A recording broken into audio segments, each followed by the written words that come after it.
Hi, I'm the owner of Fresh Dark Green Cleaning, which you may or may not have known. Thank you for watching. I'm just going to give a brief overview of our cleaning techniques in case you're interested. And if you have any questions, please leave a comment. And so I'm just going to look at my notes to see what I was going to say. Always start with most gentle cleaning solution and technique. Usually our all-purpose cleaner used with the proper cloths and technique can clean almost anything, and then you gradually work up from there if you need to. We mostly use Dr. Bronner's all-in-one Castile soap, which is really effective and very natural, and if you've never seen it before, this is what it looks like, and it comes in a variety of different scents. This one in particular is lavender. And other common ones we use are peppermint and tea tree oil, and these are essential oils that also boost the cleaning power. And it comes in an unscented as well if you don't want to use any essential oils, or if you have allergies that are extreme for any scents. The best cleaning cloths that we have, in my opinion, are the Norwex cloths. This is an example of one. That's the EnviroCloth, and any type of microfiber could be used around your home or office, but I really recommend the Norwex ones for especially kitchens and bathrooms and touch points. And if you're wondering what touch points are, basically refers to anything you touch, any points you touch. So doorknobs, railings, hello, I know you're there. Doorknobs, railings, light switches, generally shared by the whole household or office, as well as the germs on them. And this is the glass cleaning cloth or the window cleaning cloth, and that is good for more than just windows and glass. Also any shiny surfaces such as stainless steel or faucets. And also, though we use those for most things, it's also good to have some very cheap cloths like J-cloths, because they're great for icky tasks, and then you don't have to be concerned if you need to throw it away. And they're also reusable if you need them to be. My cat's a big suck. When a cloth isn't enough, brushes can do wonders, and we have a variety of different types of brushes. This is just one example. Use whatever best suits the tasks, but obviously be careful of depending on what surface you're using. Cleaning your brushes between use, and never store your cleaning toothbrush with your regular toothbrush.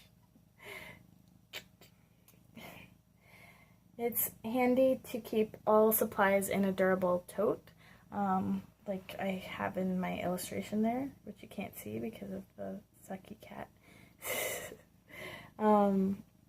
That just makes it so that everything can be at your fingertips instead of making several trips back and forth for your supplies. And always clean from left to right and top to bottom.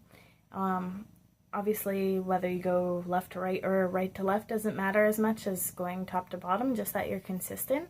Obviously, cleaning top to bottom, I hope I don't have to explain that, is so that you're not knocking down the dust from the top after cleaning the bottom. When you're cleaning things in the kitchen, like, don't forget, range should get very dusty, and check for splashes and fingerprints on cabinet doors.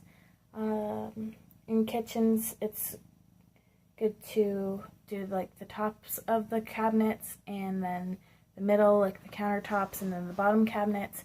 but leave the sink for last because you'll probably need to use it at some point. Another tip is to look at the counter at eye level after you've cleaned it to make sure you haven't missed anything. Most people will think to check under the toaster for crumbs, but not the microwave, and a lot accumulate there as well. So it's good to move everything and then wipe it. Also, when cleaning bathrooms, make sure to wipe shampoo bottles and soap bottles and under them because it gets soap scummy. And after cleaning, always dry the tubs and showers. Like if it's your own at home, you might not care to, but if it's for someone else, it could dry spotty and then not look good. And obviously showing the faucets as well. Wherever you clean, use both hands. One of the reasons we don't use spray bottles as often is that you have to constantly have one hand to spray and wipe. I find it easier to use like a bucket or sink method and wring out the cloth, and then you have your hands available to lift things up and clean. Like use one hand to lift things and the other hand to wipe under.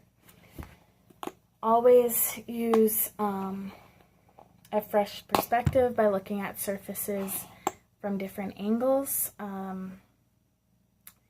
especially glass, because with glass you can see certain streaks from different angles that you can't see from others. So shift yourself left to right and even squat. Also, when you're dusting, sometimes webs can only be seen from certain light too. And clean swiftly and well with S&W patterns. What that means is just, instead of like dusting in a circular motion, because if something's really dirty, you'll just be smearing the dust around, clean in an S pattern instead, which brings the dust and dirt away from. And W pattern is like when you're vacuuming. It's probably natural for most people, but I'll just mention it anyways, is you just vacuum in a W pattern. It's back and forth and across the floor. And that's the same for mopping with a flat mop or whatever. And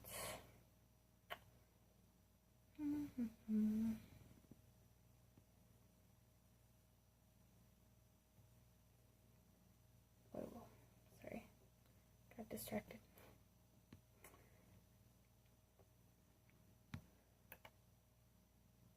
Okay. What else haven't I said?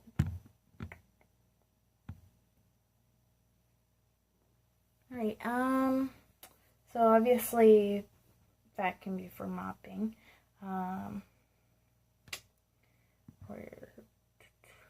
With mopping, if you have a traditional mop, I'd suggest using looped ends instead of just straight ends. That's just because it lasts longer. But in most cases, a Norwex type flat mop system works best for most floor types. And it's also great for wood floors because as long as you wring out the mop pad, it leaves not very much water on the floor and it dries quickly. And also another tip is that if you just keep like an elastic on the top of your mop, then you can attach a cloth to it and you have a high duster in a pinch because it reaches pretty high. And the flat mop's also handy for washing walls. Instead of always breaking out the stool and wiping it by hand with a cloth, you can just basically mop the walls and it gets off a lot of dirt.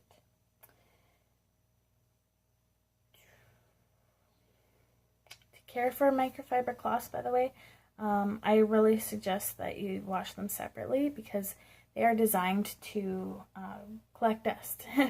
So if you wash them with your towels, they'll collect the lint from the towels. So I suggest that you wash them separately, and it's commonly suggested not to use fabric softener. I personally don't think you need fabric softener for most of your laundry. What else can I say? Oh, it's also advisable, I think, to wash your cloths in a mesh lingerie bag. That way you're not losing them like socks. Especially because they're pretty expensive if you get good quality ones. There's a lot of other things I can say, but I feel like this is already going pretty long for a quick overview. So if you have any questions, please leave me a comment below or send me a message, and I'd be happy to answer them to the best I can. And thank you very much for watching, and have a good night or day, whenever it is you're watching this. Happens to be night when I'm filming.